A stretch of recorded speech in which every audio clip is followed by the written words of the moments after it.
Olá! Hoje a gente vai mergulhar num tema que, olha, é fascinante: a auto-hipnose. Sabe, deixa de lado tudo aquilo que a gente vê em filme, em show de palco, porque a ciência moderna ela está mostrando o verdadeiro potencial dessa ferramenta. E o mais legal é como ela pode ser usada para reprogramar nossa própria mente. E claro, a primeira pergunta que todo mundo faz é essa, né? Hipnose, é só truque de palco ou é de fato uma ferramenta terapêutica séria? Porque vamos combinar, por muito tempo a hipnose foi cercada de mistério. Mas olha só, a resposta que a ciência está dando hoje em dia é surpreendente e revela um poder que é muito, mas muito maior do que a gente imagina. Ok, então, para começar, o mais importante é separar o que é mito do que é realidade. A gente precisa desconstruir aquelas ideias mais batidas sobre hipnose, sabe?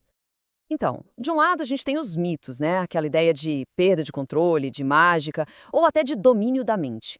Mas aí, do outro lado, a gente tem a realidade científica. E o que ela diz? Que hipnose é, na verdade, um estado de foco super elevado, totalmente baseado na ciência e, o mais importante, é uma forma de autoempoderamento. Ou seja, não tem nada a ver com perder o controle. É sobre ganhar controle, só que de um jeito muito mais profundo. E o ponto-chave aqui é o seguinte: aquela visão antiga, meio teatral, já era. Ela foi substituída por uma compreensão bem mais moderna. Hoje em dia, a hipnose é vista como uma técnica terapêutica legítima. E não é achismo, não. Existe um monte de pesquisa neurocientífica validando isso. Certo, mas afinal, o que é exatamente a auto-hipnose? Como é que isso funciona na prática?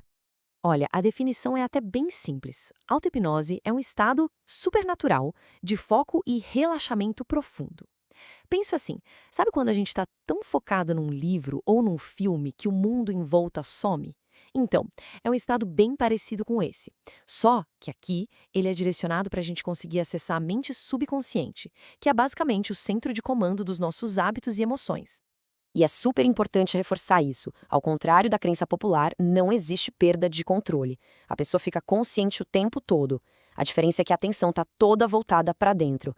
E é esse foco interno que cria, sabe, uma janela de oportunidade, um estado em que a mente fica mais receptiva para a gente reprogramar padrões. Bom, agora a gente chega na parte que para mim é a mais fascinante: as evidências científicas por trás de tudo isso. O que acontece lá dentro do cérebro? Olha que interessante, estudos de neuroimagem mostram mudanças reais na atividade do cérebro. Áreas como o córtex cingulado anterior, que é super importante para o controle da dor, e o córtex pré-frontal, que está ligado à nossa atenção e autocontrole, elas são afetadas. E a amígdala, que é tipo o nosso centro do medo e da ansiedade, também tem a atividade diminuída. Isso aqui não é sugestão, gente, é neurologia pura. E não estamos falando de estudos isolados, viu? Instituições de um peso enorme, como a Harvard Medical School e a Universidade de Stanford, têm pesquisas que não só confirmam, mas mapeiam essas mudanças funcionais no cérebro. Isso tira a hipnose de vez daquele campo do misticismo e a coloca com os dois pés no campo da ciência. Então, resumindo, o processo no cérebro acontece mais ou menos assim. Primeiro, a atividade lá no centro do medo, na amígdala, diminui. Isso gera calma. Depois, o cérebro passa a interpretar os sinais de dor com menos intensidade, o que alivia o sofrimento. E, por fim, as conexões neurais que ajudam a gente a regular as emoções ficam mais fortes. Tudo bem, a ciência é incrível, mas como é que tudo isso se traduz em benefícios práticos no dia a dia? Vamos ver.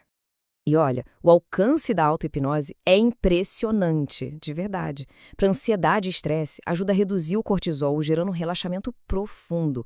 Para quem sofre com dor crônica ou enxaqueca, ela diminui a percepção da dor. Também melhora o sono, ajuda a quebrar vícios como o tabagismo, reforça a autoestima. É uma ferramenta super versátil, com muitas aplicações.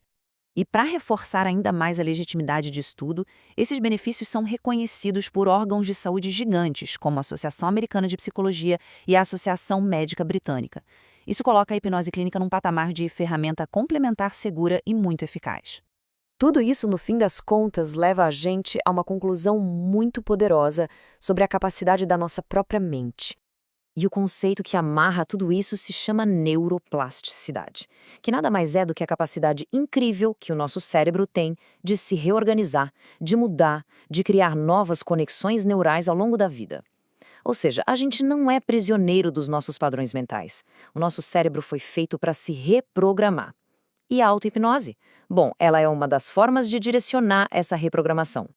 E a essência de todo esse processo está capturada nessa ideia.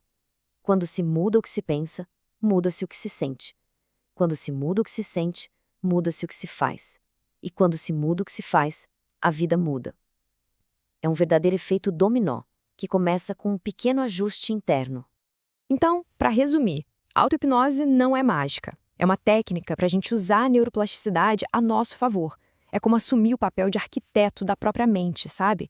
Fortalecendo as conexões que nos ajudam e enfraquecendo aquelas que nos limitam.